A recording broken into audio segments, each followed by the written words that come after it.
Alors, tu commences, Patrick, en nous parlant de quoi? Alors, moi, je vais vous parler de Mackenzie, qui a une quinzaine d'années. Il vit en Wallonie. Et Purday, sa sœur, est guère plus âgée que lui, s'occupe de lui. Elle s'occupe de la maison. En fait, elle s'occupe de tout. En fait, elle remplace une mère qui n'est quasiment jamais là, ou lorsqu'elle est là, on la voit arriver au milieu de la nuit, imbibée d'alcool et de tabac. Donc, Mackenzie, abandonné, il est mal dans sa peau, et pour évacuer son mal-être, il évacue sa violence en tapant pas sur des bambous, mais sur des sacs de sable, ou oui, là c'est un peu plus dramatique, sur un jeune touriste de passage dans la région qui a pour seul souci, c'est de le chambrer sur les vêtements que porte Mackenzie, sur sa façon de parler, sur sa condition sociale. Donc aussi pour s'acheter, pour se faire quelques plaisirs simples, il magouille, il chaparde avec un de ses amis tout aussi mal dans sa peau.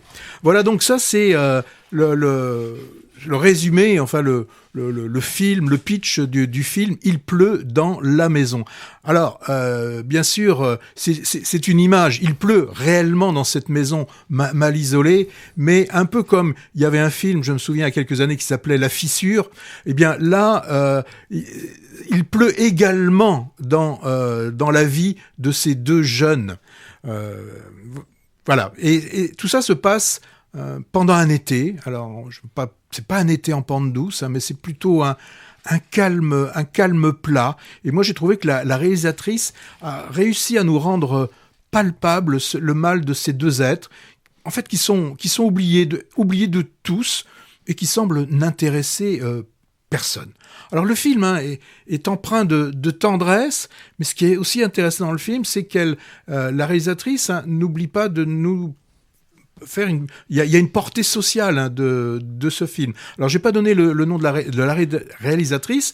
Elle s'appelle Paloma Sermonday, et ce qu'il y a de bien, c'est qu'elle essaye, en tout cas, de refuser la malédiction du déterminisme social, qui pour l'une, Purday, la jeune fille, la condamnerait à un travail proche de l'esclavage moderne, en allant faire des ménages dans des campings.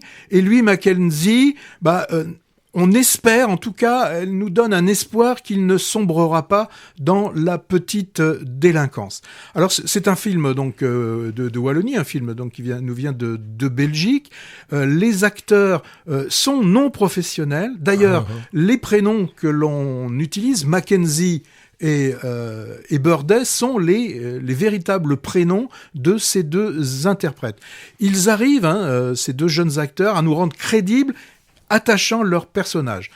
Donc c'est un premier film qui pourrait être dans la veine des frères Dardenne ou Loach, pardon. Mais là, il y a quand même vraiment une empathie pour ces personnages. Moi, j'attends le second film. Ok. Je pense qu'il faut se dépêcher parce qu'il risque de pas rester longtemps à l'affiche pour ceux qui vont le voir.